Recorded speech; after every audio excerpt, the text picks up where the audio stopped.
ಈ ಚೈನಾದವರು ಹೋಗಿ ಬಂದು ನಮ್ಮ ಇಂಡಿಯಾ ಕೈಲೇ ಸಿಗಾಕೋತಾರಲ್ಲ. ಪಹಲ್ಗಾಮ್ ಅಟ್ಯಾಕ್ ಆದ್ಮೇಲೆ ನಮ್ಮ ಇಂಡಿಯನ್ ಗವರ್ಮೆಂಟ್ ಇಂಡಸ್ ವಾಟರ್ ಟ್ರೀಟಿನ ಸಸ್ಪೆಂಡ್ ಮಾಡುತ್ತೆ. ಈ ಟ್ರೀಟಿ ಪ್ರಕಾರ ಪಾಕಿಸ್ತಾನ್ಗೆ ಹೋಗೋ ನೀರಿನ ವ್ಯವಸ್ಥೆನ ಇಂಡಿಯಾ ಹೋಲ್ಡ್ ಮಾಡುತ್ತೆ. The Indus Waters Treaty of 1960 will be held in abeyance with immediate effect until Pakistan credibly and irrevocably abjures its support for cross-border terrorism. Indus river ಪಾಕಿಸ್ತಾನ್ಗೆ ತುಂಬಾ ಇಂಪಾರ್ಟೆಂಟ್ ವಾಟರ್ ಸೋರ್ಸ್ ಆಗಿದೆ. ಅದಕ್ಕೆ ಪಾಕಿಸ್ತಾನ ಈ ಟ್ರೀಟಿನ restore ಮಾಡಬೇಕು ಅಂತ ತುಂಬಾ try ಮಾಡ್ತಾನೆ ಇದೆ. ಆದ್ರೆ ಚೈನಾ ಸೆಂಟ್ರಲ್ ಅಂದೆಲ್ಲಿಡ್ಲಿ ಅಂತ 2025ರಲ್ಲಿ center for China and globalization president ಆದ ವಿಕ್ಟರ್ ಜಿಕೈಗಾ ಅವರು ಮಾತು ಹೇಳ್ತಾರೆ. And I emphasized, don't do unto others what you don't want others to do unto you. ಅಂದ್ರೆ ನಿಮ್ಗೆ ಬೇರೆಯವ್ರು ಏನ್ ಮಾಡಬಾರ್ದು ಅಂತ ನೀವು ಬಯಸ್ತಿರೋ ಅದನ್ನ ನೀವು ಬೇರೆಯವ್ರಿಗೆ ಮಾಡಬಾರ್ದು ಅಂತ. ಇದ್ರ ಅರ್ಥ ಏನಂದ್ರೆ ಪಾಕಿಸ್ತಾನ್ಗೆ ಇಂಡಸ್ ರಿವರ್ ಎಷ್ಟು ಇಂಪಾರ್ಟೆಂಟ್, ನಮ್ಮ ಇಂಡಿಯಾಗೆ ಬ್ರಹ್ಮಪುತ್ರ ರಿವರ್ ಅಷ್ಟೇ ಇಂಪಾರ್ಟೆಂಟ್. ಈಗ ಚೈನಾ ಬ್ರಹ್ಮಪುತ್ರ ರಿವರ್ ಮೇಲೆ ಮೆಡಾಗ್ ಮೆಗಾ ಹೈಡ್ರೋ ಪವರ್ ಪ್ರಾಜೆಕ್ಟ್ ನ ಬಿಲ್ಡ್ ಮಾಡ್ತಾ ಇದೆ. ಈ ಪ್ರಾಜೆಕ್ಟ್ ಅಲ್ಲಿ ಒಂದು ದೊಡ್ಡ ಡ್ಯಾಮ್ ನ ಬಿಲ್ಡ್ ಮಾಡಿ ಅದರಿಂದ ಹೈಡ್ರೋ ಪವರ್ ಎನರ್ಜಿನ ಪ್ರೊಡ್ಯೂಸ್ ಮಾಡೋದಕ್ಕೆ ಪ್ಲಾನ್ ಮಾಡ್ತಾ ಇದೆ. ಇವ್ರು ಹೇಳೋ ಪ್ರಕಾರ ಇಂಡಸ್ ರಿವರ್ ವಾಟರ್ ನ ಪಾಕಿಸ್ತಾನ್ಗೆ ಬಿಡ್ಲಿಲ್ಲ ಅಂದ್ರೆ ಚೈನಾ ಇಂದ ಬರೋ ಬ್ರಹ್ಮಪುತ್ರ ವಾಟರ್ ನ ಸ್ಟಾಪ್ ಮಾಡೋ ತರ ಇಂಡೈರೆಕ್ಟ್ ಆಗಿ ಹೇಳಿದ್ರು.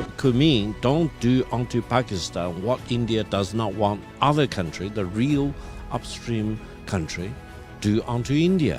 So we want to work closely with Pakistan. China ಯಾಕೆ ಪಾಕಿಸ್ತಾನ್ಗೆ ಇಷ್ಟೊಂದು ಸಪೋರ್ಟ್ ಮಾಡ್ತಾ ಇದೆ ಅನ್ಕೊಂಡ್ರೆ, ಚೈನಾ ಪಾಕಿಸ್ತಾನ್ ಮೂಲಕ ಚೈನಾ ಪಾಕಿಸ್ತಾನ್ ಎಕನಾಮಿಕ್ ಕಾರಿಡಾರ್ ಅಂತ ಒಂದು ದೊಡ್ಡ ಪ್ರಾಜೆಕ್ಟ್ ಬಿಲ್ಡ್ ಮಾಡ್ತಾ ಇದೆ. ಅರೇಬಿಯನ್ ಸಿ ಇಂದ ಡೈರೆಕ್ಟ್ ಟ್ರಾನ್ಸ್ಪೋರ್ಟ್ ರೂಟ್ ಕ್ರಿಯೇಟ್ ಮಾಡೋದಕ್ಕೆ ಚೈನಾ ಈ ಪ್ರಾಜೆಕ್ಟ್ ಗೆ ಸುಮಾರು $62 ಬಿಲಿಯನ್ ನ ಇನ್ವೆಸ್ಟ್ ಮಾಡೋದಕ್ಕೆ ಒಪ್ಕೊಂಡಿದೆ. ಅದರಲ್ಲಿ 25 ರಿಂದ 28 ಬಿಲಿಯನ್ ನ ಆಲ್ರೆಡಿ ಇನ್ವೆಸ್ಟ್ ಮಾಡಿದೆ. ಈ ಕಾರಣಕ್ಕೆ ಚೈನಾ ಪಾಕಿಸ್ತಾನ ಸಪೋರ್ಟ್ ಮಾಡ್ಕೊಂಡು ಬರ್ತಾ ಇದೆ. ಆದ್ರೆ ಚೈನಾಗೆ ಏನ್ ಗೊತ್ತು, ಇಂಡಿಯಾ ಆಲ್ರೆಡಿ ಒಂದು ಸ್ಟೆಪ್ ಮುಂದಕ್ಕೆ ಹೋಗಿದೆ ಅಂತ. ಜುಲೈ 7, 2026ರಲ್ಲಿ ಇಂಡಿಯಾ ಮತ್ತು ಇಂಡೋನೇಷಿಯಾ ಸೇರಿ ಸಬಾಂಗ್ ಪೋರ್ಟ್ ನ ಡೆವಲಪ್ ಮಾಡೋದಕ್ಕೆ ಅಗ್ರಿಮೆಂಟ್ ಮಾಡ್ಕೊಂಡಿದ್ದಾರೆ. ಜೊತೆಗೆ ಅಂಡಮಾನ್ ಅಂಡ್ ನಿಕೋಬಾರ್ ಐಲ್ಯಾಂಡ್ಸ್ ಅಲ್ಲಿ ಏರ್ಪೋರ್ಟ್, ಮಿಲಿಟರಿ ಇನ್ಫ್ರಾಸ್ಟ್ರಕ್ಚರ್ ಮತ್ತು ಶಿಪ್ಮೆಂಟ್ ಹಬ್ಸ್ ನ ಸ್ಟ್ರಾಂಗ್ ಆಗಿ ಬಿಲ್ಡ್ ಮಾಡ್ತಾ ಇದ್ದಾರೆ. ಈ ರೂಟ್ ನ ಸ್ಟ್ರೇಟ್ ಆಫ್ ಮಲಾಕಾ ಅಂತಾರೆ. ಚೈನಾದ 70 ರಿಂದ 80% ಆಫ್ ಆಯಿಲ್ ಟ್ರಾನ್ಸ್ಪೋರ್ಟ್ ಇದೇ ರೂಟ್ ಅಲ್ಲಿ ನಡೆಯುತ್ತೆ. ಚೈನಾ ಶಿಪ್ಸ್ ಈ ರೂಟ್ ಯೂಸ್ ಮಾಡ್ಬೇಕಂದ್ರೆ ಅಂಡಮಾನ್ ಅಂಡ್ ನಿಕೋಬಾರ್ ಐಲ್ಯಾಂಡ್ಸ್ ಮತ್ತೆ ಸಬಾಂಗ್ ಪೋರ್ಟ್ ನ ಮಧ್ಯದಲ್ಲೇ ಪಾಸ್ ಆಗಬೇಕು. ಅಕಸ್ಮಾತ್ ಫ್ಯೂಚರ್ ಅಲ್ಲಿ ಚೈನಾ ಬ್ರಹ್ಮಪುತ್ರ ರಿವರ್ ಫ್ಲೋ ನ ಸ್ಟಾಪ್ ಮಾಡಿದ್ರೆ ಮಲಾಕಾ ರೂಟ್ ಅಲ್ಲಿ ಪಾಸ್ ಆಗೋ ಚೈನಾ ಟ್ರಾನ್ಸ್ಪೋರ್ಟ್ ಶಿಪ್ಸ್ ನ ಇಂಡಿಯಾ ಲಾಕ್ ಮಾಡಬಹುದು. ಇದೇನಾದ್ರೂ ನಿಜ ಆದ್ರೆ ಚೈನಾದ ಎಕಾನಮಿನೇ ಬಿದೋಗೋ ಚಾನ್ಸಸ್ ಇರುತ್ತೆ.